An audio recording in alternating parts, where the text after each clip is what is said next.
सभी श्रोताओं और दर्शकों की सेवा में जोगा सिंह कैद का नमस्कार। दोस्तों, काफ़ी समय बीच में गुजर चुका है। रविवार यह सहज चर्चा और एक अन्य कार्यक्रम स्थगित किया था। आज रविवार यह सहज चर्चा पुनः आरंभ करने का प्रयास कर रहा हूँ। आशा करता हूँ कि पहले की तरह ही आपका प्यार इस कार्यक्रम के प्रति उपलब्ध होगा। इस कार्यक्रम में मुख्य बात जो है वो ये कि जो भी हमारे दर्शक हैं वो अतिथि जो हम आमंत्रित करते हैं इसमें, वो अपने जीवन के जो अनुभव बताते हैं उनमें से कुछ ना कुछ अपने जीवन के लिए उपयोगी बात ज़रूर ढूंढ निकालते हैं।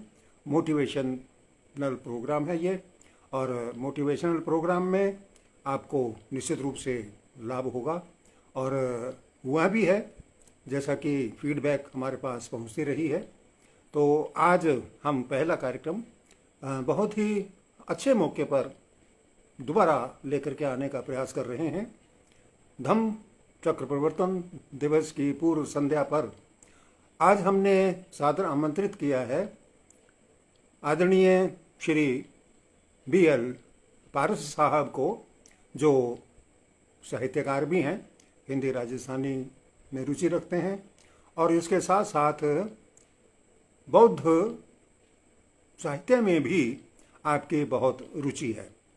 नरेश बौद्ध जी पूछ रहे हैं कि कैसे हैं सर जी, आपके सामने हूँ, अच्छा हूँ, बढ़िया हूँ, और मैं इंतज़ार कर रहा हूँ BL पारस जी का कि वो ज्वाइन करें और आज की सहज चर्चा का कार्यक्रम शुरू हो।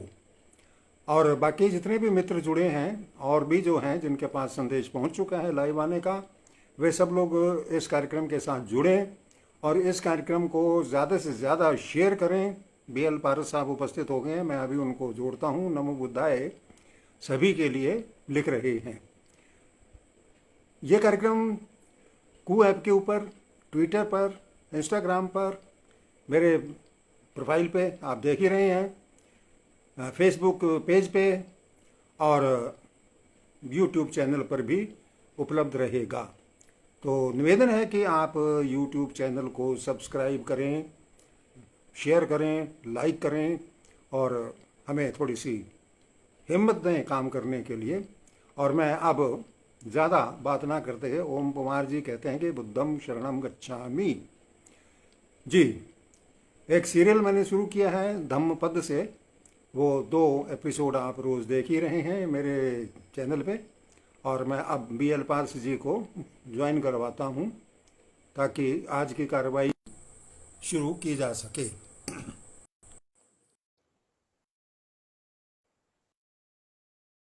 ऐड होना शुरू हो गए हैं और थोड़ी देर में ऐड होते ही हमारी आज की सहज चर्चा शुरू हो जाएगी। जय भीम, नमो बुद्धाय। आदरणीय नमो बुद्धाय सर। श्री BL पारस जी उपस्थित हो गए हैं और अब ज़्यादा देर ये ना करते हुए, क्योंकि जैसे पहले हम 1 घंटे का कार्यक्रम करते थे तो अब इसको 25-30 मिनट में हम लेकर के आए हैं, क्योंकि बड़ा कार्यक्रम कई बार समय नहीं निकाल पाते हैं हमारे दर्शक, इसलिए छोटी अवधि का कार्यक्रम रखा है। राजा राम सुथार, टेकचंद चारण जी भी उपस्थित हो गए हैं। काफ़ी लोग उपस्थित हो गए हैं, तो अगर आपके आज्ञा हो पारस जी तो शुरू करें। जी, मैं संक्षिप्त परिचय है। आप श्री BL पारस और आप वाइस प्रिंसिपल हैं स्कूल के। हिंदी और राजस्थानी साहित्य में आपकी रुचि है और इसके साथ साथ बौद्ध साहित्य में भी आपकी रुचि है। दयाशंकर जी भी आ गए हैं, नरेश बौद्ध जी भी आ गए हैं और टेकचंद चारण जी ने भी नमो बुद्धाय लिखा है, जय भीम लिखा है। आप सबका हम हार्दिक स्वागत करते हैं। तो पारस साहब, सबसे पहले तो मैं आप सबको और दुनिया भर में फैले हुए सभी लोगों को इस बात की बधाई देना चाहूँगा कि धम्म चक्र प्रवर्तन दिवस पर कल जो आ रहा है, ये बहुत बड़ा त्यौहार है, एक तरह से बहुत बड़ा आयोजन है। और आज हम उसी सिलसिले में पूर्व संध्या पर चर्चा करने के लिए उपस्थित हुए हैं। तो सबसे पहले तो आप इसी के बारे में ही हमारे दर्शकों को बताएं। हालांकि दुनिया भर के लोग जानते हैं, लेकिन फिर भी काफी लोग हैं जो धम्म चक्र प्रवर्तन के बारे में नहीं जानते। जी पारस जी। पूरी दुनिया को सत्य, अहिंसा और करुणा का संदेश देने वाले महाकारुणिक बुद्ध को सादर नमन। मुझे धम्म के पथ पर अग्रसित करने वाले परम पूज्य भिक्खु डॉक्टर करुणाशील राहुल जी को सादर बंदामी, और इस लाइव कार्यक्रम को देख रहे आप सभी प्रबुद्ध साथियों को सादर नमो बुद्धाय। धम्म चक्र प्रवर्तन दिवस निश्चित रूप से भारतीय परिवेश में ही नहीं बल्कि पूरी दुनिया में अतुल्य महत्व रखता है। एक बहुत ही ऐतिहासिक दिन भारतीय इतिहास का मैं इसे कहता हूँ, और इसका एक बहुत बड़ा कारण भी है।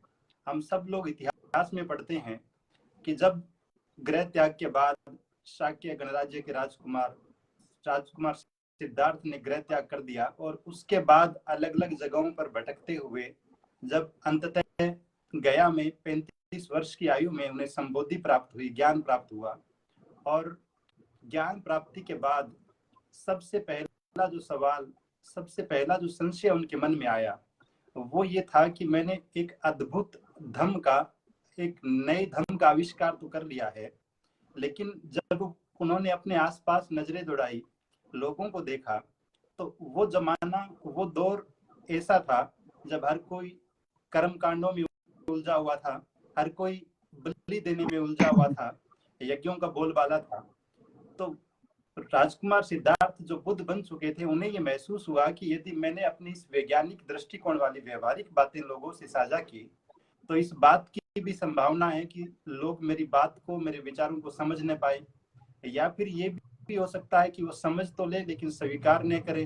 तीसरा ये भी हो सकता है कि स्वीकार कर ले लेकिन अपने आचरण में न उतारे।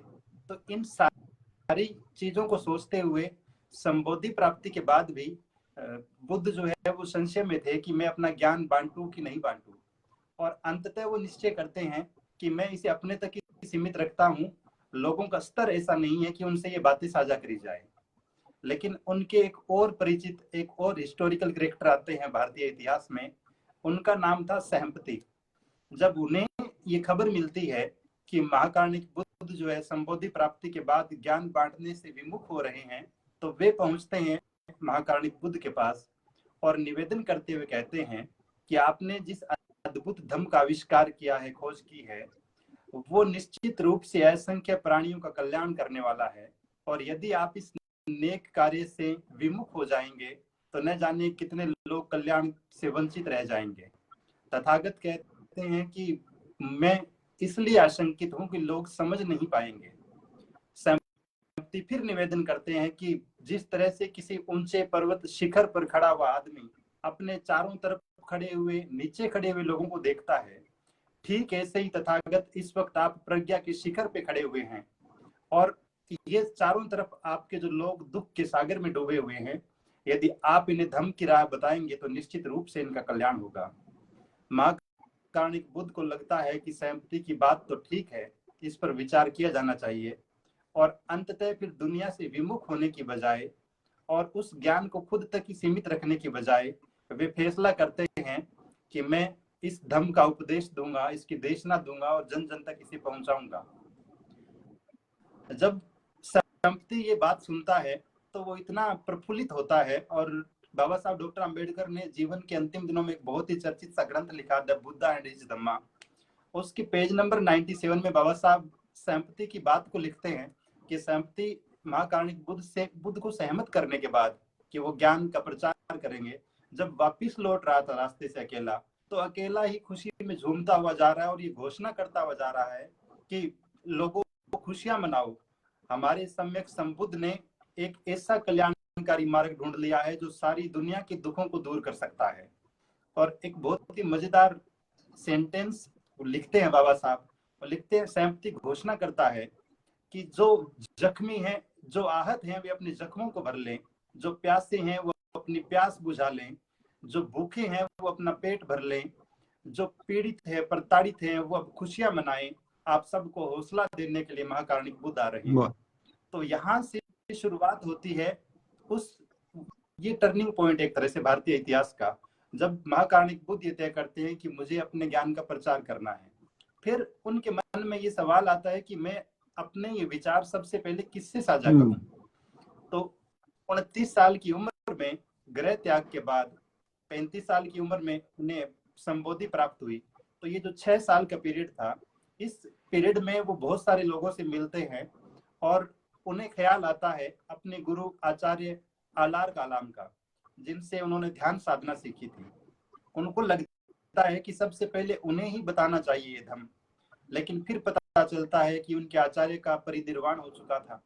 फिर एक और आचार्य थे जिनका नाम था उद्दक रामपुत, लेकिन उनका भी परिनिर्वाण हो चुका था, तो उनसे भी ये बातें साझा नहीं करी जा सकती थी।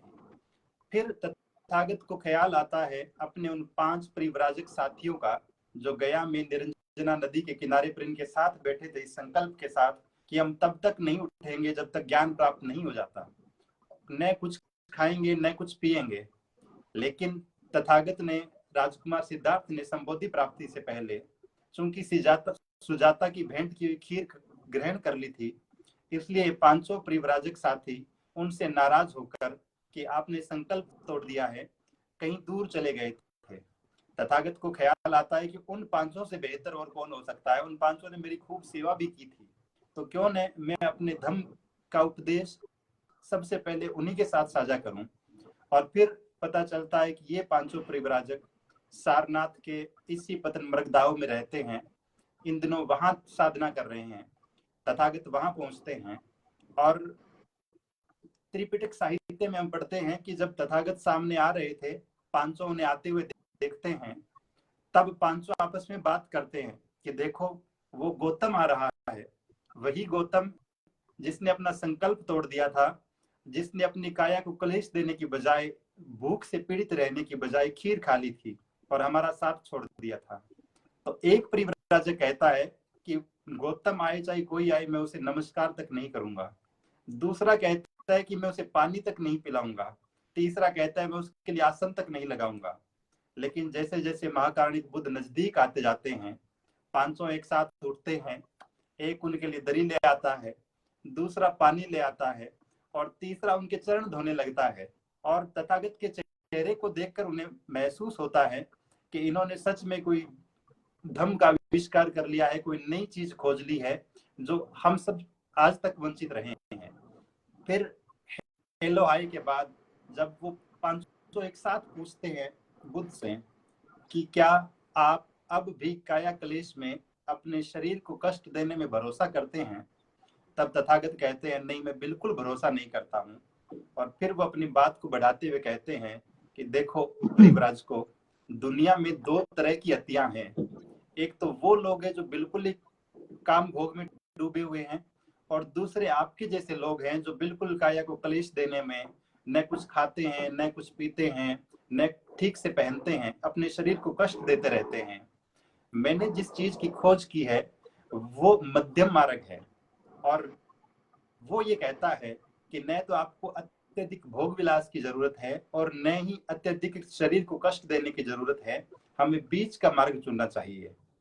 ये बात सुनते ही उन 5 को लगता है कि सिद्धार्थ अब सिद्धार्थ नहीं रहे हैं, ये सम्यक संबुद्ध बन चुके हैं और सच में अद्भुत बात कह रहे हैं। क्योंकि उनके पास कुछ था ही नहीं पूछने को, इसलिए वो फिर पूछते हैं, एक सामान्य सा सवाल पूछते हैं कि जब हम 500 आपसे रूठ के आ गए थे तो उसके बाद आपने क्या किया। तथागत बताते हैं कि मैं उस नदी के किनारे बैठा बोधि वृक्ष के नीचे, और फिर 4 सप्ताह बाद मुझे संबोधि प्राप्त हुई, ज्ञान प्राप्त हुआ। और अब वो कहते हैं कि आपको कौन सा ज्ञान प्राप्त हुआ है, कौन सा धम्म प्राप्त हुआ, हमें भी तो बताओ, बहुत उत्सुकता के साथ पूछते हैं। और महाकारुणिक बुद्ध इन 5 परिव्राजकों को जो उपदेश देते हैं, यहीं से इसी दिन को बौद्ध साहित्य में धम्म चक्कपवतनाय कहते हैं। धम्म का चक्र स्थापित हुआ, धम्म की पहली बार व्याख्या यहाँ से हुई, यहाँ से शुरुआत हुई, यहीं से पहली बार वो 500 परिव्राजक बौद्ध भिक्षु बने। तो इसीलिए इस दिन को, जो आषाढ़ पूर्णिमा का है, इसे धम्म चक्र परिवर्तन दिवस के नाम से पूरी दुनिया मनाती है। और भारतीय इतिहास में तो मैं कहता हूं कि ये इसलिए भी विशिष्ट है क्योंकि इसी दिन ज्ञान के प्रचार प्रसार जो कुछ लोगों के लिए ही नियत था, निर्धारित था, वो हर वर्ग के लिए उसके द्वार खुल गए इस दिन के बाद से। इसलिए निश्चित रूप से प्रत्येक भारतीय के लिए बड़ा महत्वपूर्ण दिन है। अब मैं बहुत ही छोटी सी चर्चा उस विषय पर करूं कि तथागत ने उन 500 परिव्राजकों को उपदेश क्या दिया, पहला उपदेश क्या था। तो 500 जब बहुत ही उत्सुकता के साथ पूछते हैं कि आपने किस चीज की खोज की है, तब तथागत कहते हैं कि मैं न आत्मा में भरोसा करता हूं, न परमात्मा में, न किसी कर्म कांड में, न यज्ञ में, न बलि में, बल्कि मेरे धर्म का केंद्र बिंदु मनुष्य है। और एक मनुष्य का दूसरे मनुष्य के साथ संबंध कैसा हो, बस इस बात को समझ जाना जी। ही धर्म है। दूसरा, तथागत बताते हैं एक 4 श्रेष्ठ सत्य बताते हैं। कहते हैं कि दुनिया में दुख है, हर कोई कष्ट से घिरा हुआ है, हर कोई परेशान है, और उस दुख का कारण भी है। दुख का कारण ये है कि हर व्यक्ति के मन में तृष्णा रहती है, किसी को वो चीज चाहिए जो उसके पास है नहीं, कोई आदमी उससे दुखी है जो उसे मिला नहीं है, और इन सारी चीजों की वजह से हर आदमी तृष्णा से पीड़ित है, दुखी है। तथागत कहते हैं लेकिन इस दुख का समाधान भी है, और अंत में कहते हैं कि उस दुख के समाधान का मार्ग भी है। वो चारों और उत्सुक हो जाते हैं 500 परिव्राजक, और पूछते हैं कि आपके धम से दुखों का नाश कैसे हो सकता है, ऐसा क्या है उसमें। तब तथागत 3 महत्वपूर्ण बातें बताते हैं। पहला सिद्धांत देते हैं पंचशील का। पंचशील जो अक्सर हम सुनते हैं, किसी भी बौद्ध कार्यक्रम की शुरुआत पंचशील से ही होती है, त्रिशरण पंचशील से होती है, और बहुत ही 5 महत्वपूर्ण बातें हैं जो किसी भी व्यक्ति को नैतिक रूप से बहुत ही उच्च आदर्शों वाला व्यक्तित्व बना देती है। पहला पंचशील का पहला सूत्र है पाणाति पाता वेरमणि शिखा पदंग समादयामि, कि मैं प्राणी हिंसा नहीं करने की शिक्षा ग्रहण करता हूं, किसी भी जीव को हानि नहीं पहुंचाऊंगा। दूसरा शील है अदीन दाना वेरमणि शिखा पदंग समादयामि, कि मैं कभी भी चोरी नहीं करने की शिक्षा ग्रहण करता हूं। तीसरा तथागत बताते हैं कामेशु मिच्छाचारा वेरमणि शिखा पदंग समादयामि, कि मैं किसी भी प्रकार के व्यभिचार से दूर रहने की शिक्षा ग्रहण करता हूँ। चौथा शील तथागत बताते हैं मुसावादा वेरमणि शिखा पदंग समादयामि, कि मैं झूठ नहीं बोलने और चुगली या निंदा नहीं करने की शिक्षा ग्रहण करता हूँ। और अंतिम जो शील तथागत बताते हैं, कहते हैं कि सुरा मेरे मज पमाद ठाना वेरमणि शिखा पदंग समादयामि, मैं कच्ची पक्की किसी भी प्रकार की शराब अथवा अन्य मादक पदार्थों का सेवन नहीं करने की शिक्षा ग्रहण करता हूँ। तथागत कहते हैं कि यह निर्मलता का पथ है, किसी भी व्यक्ति को व्यक्तिगत रूप से निर्मल बना देता है यदि वह इन 5 शीलों का पालन करता है। 500 परिव्राजक फिर पूछते हैं लेकिन दुख कैसे दूर हो सकता है। तथागत फिर कहते हैं अष्टांगिक मार्ग का जिक्र करते हैं, जिसे हम इंग्लिश में 8 नोबल फोल्ड नाम से पढ़ते हैं, और 8 बहुत ही महत्वपूर्ण सूत्र और बताते हैं। और न केवल आज से 2500 साल पहले जब तथागत ने ये देशना दी, बल्कि आज भी ये उतने ही प्रासंगिक है। 8 बहुत ही महत्वपूर्ण बातें बताते हुए तथागत कहते हैं कि प्रत्येक व्यक्ति को सम्मा दिट्ठी रखनी चाहिए। सम्मा दिट्ठी अर्थात सम्यक दृष्टि। सम्यक दृष्टि को हम यूं समझ सकते हैं कि मिथ्या दृष्टि का न होना ही सम्यक दृष्टि है। दूसरे शब्दों में कहें तो अविद्या का नाश करना सम्यक दृष्टि है, या फिर सामान्य से शब्दों में इसे यूं कहा जा सकता है कि जिस चीज का अस्तित्व नहीं है, जिन चीजों का अस्तित्व नहीं है, उन पर भरोसा न करना ही सम्यक दृष्टि है। हर एक आदमी अंधकार में पड़ा हुआ उन चीजों पे भरोसा करने लगता है जिनका वास्तव में अस्तित्व ही नहीं है। तथागत कहते हैं कि जो हकीकत में है उन्हें स्वीकार कर लेना, जो नहीं है उन्हें अस्वीकार कर देना, यही सम्यक दृष्टि है। तो प्रत्येक व्यक्ति को अपने जीवन में, अपने मस्तिष्क में, अपने विचारों में सम्यक दृष्टि अपनानी चाहिए।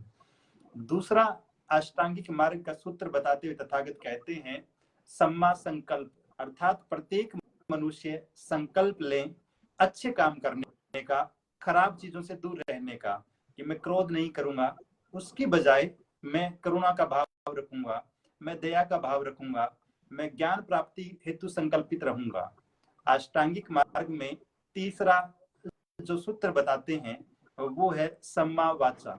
सम्मा वाचा अर्थात सम्यक बोलना, कि आप किसी को गाली नहीं देते हैं, आप झूठ नहीं बोलते हैं, आप चुगली नहीं करते हैं, आप निंदा नहीं करते हैं, आप किसी को कटु वचन नहीं बोलते हैं, और आप व्यर्थ की बातें भी नहीं करते हैं। जहां जरूरत है वहीं बोलते हैं, जितनी जरूरत है उतना ही बोलते हैं, और बहुत ही महत्वपूर्ण और प्रासंगिक विषयों पर बोलते हैं। तब आप इस सम्मा वाचा का पालन कर रहे होते हैं। चौथा अष्टांगिक मार्ग तथागत बताते हैं सम्मा कमंतो। सम्मा कमंतो अर्थात सम्यक कर्म, अच्छे कर्म करना, कि आप हिंसा नहीं कर रहे हैं, आप क्रोध नहीं कर रहे हैं, आप नशों का सेवन नहीं कर रहे हैं, तो आप सम्यक कर्मांत का पालन कर रहे होते हैं। पांचवा अष्टांगिक मार्ग तथागत बताते हैं सम्मा आजीव, अर्थात सम्यक आजीविका। मैं साथ साथ में पाली शब्दों का प्रयोग कर रहा हूं। तो सम्यक आजीविका का मतलब ये है कि जो आपकी आमदनी के साधन हैं वो श्रेष्ठ हो, निकृष्ट प्रवृत्ति के नहीं हो, निम्न प्रवृत्ति के नहीं हो। अब कौन सी चीजें खराब है? तथागत 5 चीजों का व्यापार करने से मना करते हैं कि आप यदि मादक पदार्थ बेचते हैं, शराब बेचते हैं, तो ये काम नहीं करना चाहिए। और शराब की बात आई तो जैसा कि आदरणीय जोगा सिंह जी ने परिचय में कहा कि साहित्य से जुड़ाव है, तो मुझे खुद की लिखी हुई 4 पंक्तियां याद आती है कि छीनकर खुशियां मुसीबतों का पहाड़ देती है, कि छीनकर खुशियां मुसीबतों का पहाड़ देती है, शराब तो सदा मुर्दे शेर सी दहाड़ देती है, और तुम भूल से भी कभी इसके करीब मत जाना, ये वो नागिन है जो पूरा घर उजाड़ देती है। तो तथागत भी मना करते हैं शराब के व्यापार करने से, तथागत मना करते हैं जहरीले पदार्थों के विष के व्यापार से, तथागत मना करते हैं जुए से, सट्टे से। और आईपीएल के दिनों में ये जो ड्रीम 11 का दौर चल रहा है भारत में, सारे के सारे खिलाड़ी इसके प्रचार में लगे हुए हैं। हर कोई आदमी टीमें बनाने में लगा हुआ है करोड़पति बनने के लालच में। तथागत इन चीजों को भी मना करते हैं।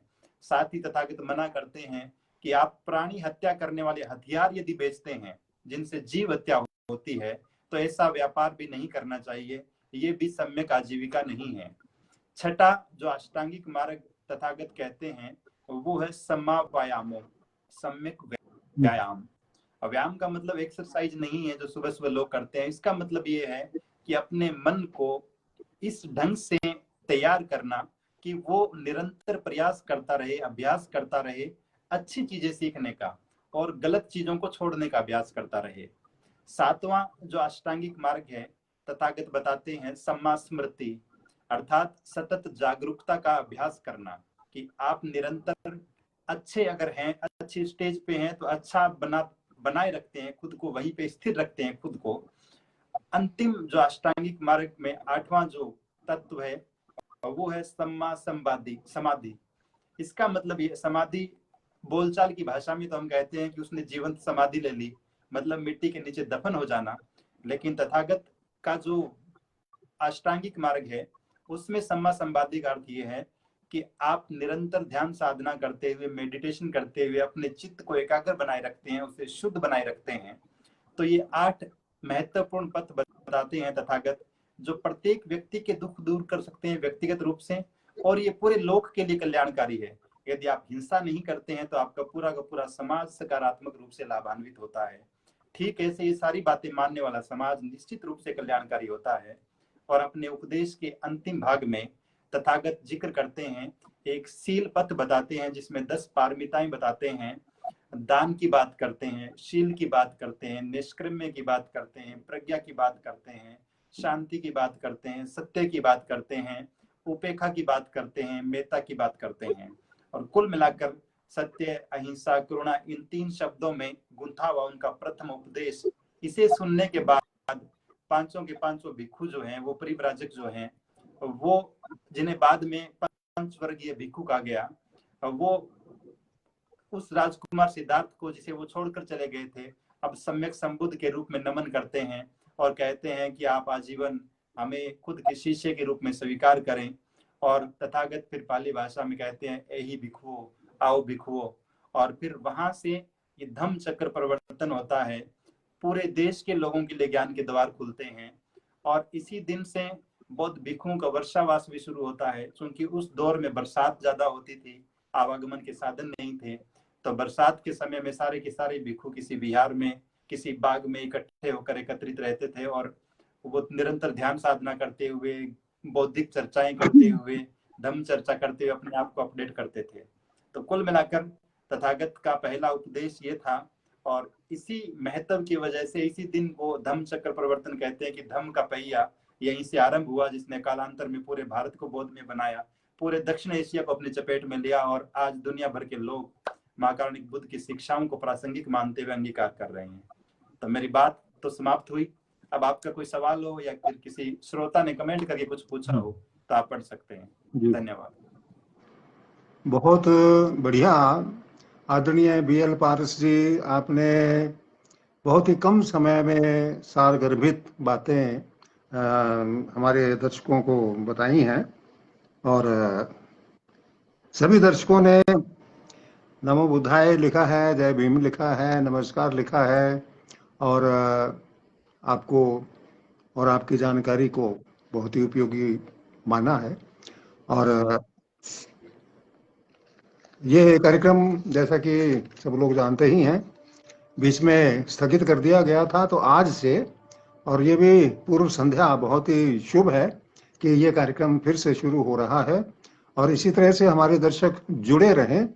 और चलते चलते आपने जो कहा है कि एक सवाल कोई भी मैं पूछूं, एक थोड़ी सी जिज्ञासा रहती है सभी में कि धम्म और धर्म, ये आपको 2-4 लाइनों में आप बताएं, फिर मैं हमारे दर्शकों के सबके नाम पढ़ूंगा जिन्होंने इसमें सहभागिता निभाई है। जी जी। धर्म और धम्म में बहुत ही बुनियादी सा अंतर यदि मैं कहूं, तो पहला अंतर तो ये है कि हर एक धर्म, चाहे वो कोई भी हो दुनिया का, उसके अपने अपने इष्ट देव हैं, वो किसी न किसी ऐसे पैगंबर पे भरोसा करते हैं, और उनकी अपनी धार्मिक मान्यताओं के साथ अंतिम जो उद्देश्य है वो जीवन का जो चक्र है उससे मुक्ति का है, कि मोक्ष की प्राप्ति हो जाए और हम आवागमन के चक्र से मुक्त हो जाए। धम्म अपने यहाँ किसी को इष्ट देव नहीं बनाता, बल्कि बौद्ध साहित्य तो ये तक कहता है कि कोई व्यक्ति 10 सद्गुण बताते हैं, वो 10 पारमिताएं बताते हैं, इनका निरंतर अभ्यास करके कोई भी आदमी बुद्ध बन सकता है। और तथागत बुद्ध खुद कहते हैं कि मुझसे पहले बहुत से लोग बुद्ध हुए हैं और मेरे बाद भी बुद्ध होंगे। तो इसका मतलब कि तथागत अपने लिए किसी देवीय स्वरूप का दावा नहीं करते अपने धम्म में। दूसरा, धर्मों का उद्देश्य मोक्ष प्राप्ति है, स्वर्ग नरक की बात करना है, लेकिन तथागत कहते हैं कि मेरे धम्म का केंद्र बिंदु मनुष्य है। ऐसे में आप दूसरा, सारे के सारे धर्म मनुष्य का ईश्वर के साथ संबंध कैसा हो, इस विषय पे बात कर रहे हैं। धम्म इस विषय पे बात करता है कि एक मनुष्य का दूसरे मनुष्य के साथ संबंध कैसा हो, मैं जोगा सिंह जी के साथ कैसा व्यवहार करूं, आदरणीय जोगा सिंह जी अपने श्रोताओं के साथ कैसा व्यवहार करें। तो बुनियादी अंतर तो यही है। जी, बहुत ही बढ़िया आपने जानकारी दी, और आशा करता हूं कि हमारे दर्शकों ने आज के इस बहुत ही महत्वपूर्ण सारगर्भित चर्चा का लाभ उठाया होगा, और इसे ज़्यादा से ज़्यादा लोगों में आगे बढ़ाएंगे। और अब क्योंकि कार्यक्रम का समय संपन्न हो रहा है, क्योंकि पहले 1 घंटे का कार्यक्रम रहता था, अब ये आधे घंटे का किया है, जो भी 2-3 मिनट बचे हैं उसमें उन दर्शकों की हाजिरी बहुत ही जरूरी है बतानी, जिन्होंने इस कार्यक्रम को पूरा देखा है और कमेंट भी लिखे हैं। जय भीम भी लिखे हैं, नमो बुद्धाय भी लिखा है, नमस्कार भी लिखा है, राम राम भी लिखा है, हर तरह से अपने अपने। वीरेंद्र चौधरी धोलिया, मैं सबके नाम पढ़ देता हूँ, लालचंद कालवा, सुभाष चीनिया, राय सिंह, डॉक्टर बलदेव कुमार सेवटा, जगदीश बिश्नोई जी, बिश्नोई सुरेश भादू जी, रॉयल जगदीश जी, इंद्राज जाखड़, सुनील रांगेरा, रमेश चंदी, सुखराम भद्रवाल, लालचंद कालवा, जगसीर सिंह कलरवी, जगसीर सिंह कलरवी, ये कनाडा से देख रहे हैं आपको। और बनवारी लाल सहारण, दयाराम बारूपाल, जगदीश प्रसाद, सुरेंद्र हुड्डा, राजेंद्र कुमार, जगदीश परिहार, मोहन राम मेघवाल, भूप सिराव नेवलखी से, कृष्ण सेन, बलकार दंजू, भजन चारण, राजकुमार खीचर, सादुल सिंह बिस्सू, ओम कुमार, जयप्रकाश जैन, टेकचंद चारण, नरेश जी का नाम है ये, और दयाशंकर जाट, राजकुमार सुथार, सुनील लूणा, हेतराम बारूपाल और राजेंद्र कुमार। और अभी जो दो नाम हो रहे हैं, गगन बोधी, दीप सिंह राठौड़, शिव प्रकाश नायक और मम्मा बॉय सोनू। अच्छा अच्छा अच्छा। तो इन सभी दर्शकों ने आपके कार्यक्रम को देखा, सराहा, और मैं भी बहुत बहुत आभारी हूँ कि आज आपने बहुत ही संक्षिप्त और सारगर्भित शब्दों में इस विषय पर प्रकाश डाला। आपको भी बहुत बहुत धन्यवाद कि आज आपने समय निकाला हमारे दर्शकों के लिए, और निश्चित रूप से इसका लाभ उठाएंगे। और अगर कोई परेशानी होगी या कुछ और जानकारी होगी या जिज्ञासा होगी प्राप्त करने की, तो सहायता पड़ा जा सकता है बहुत। और मैंने भी ये धम्मपद शुरू कर रखा है फेसबुक पे, छोटी छोटी 2-2, 4-4 लाइनों का एक एक गाथा होती है, उसको भी आप देख सकते हैं। 423 गाथाएं हैं। और ज्यादा समय न लेते हुए अब मैं आदरणीय B.L. पारस जी को बहुत बहुत धन्यवाद देता हूं, और हमारे दर्शकों को भी बहुत बहुत धन्यवाद देता हूं कि उन्होंने अपना अमूल्य समय इस अमूल्य धरोहर को जानने के लिए खर्च किया। जय भीम, नमो बुद्धाय, नमस्कार, बहुत आपका। साधुवाद, नमो बुद्धाय।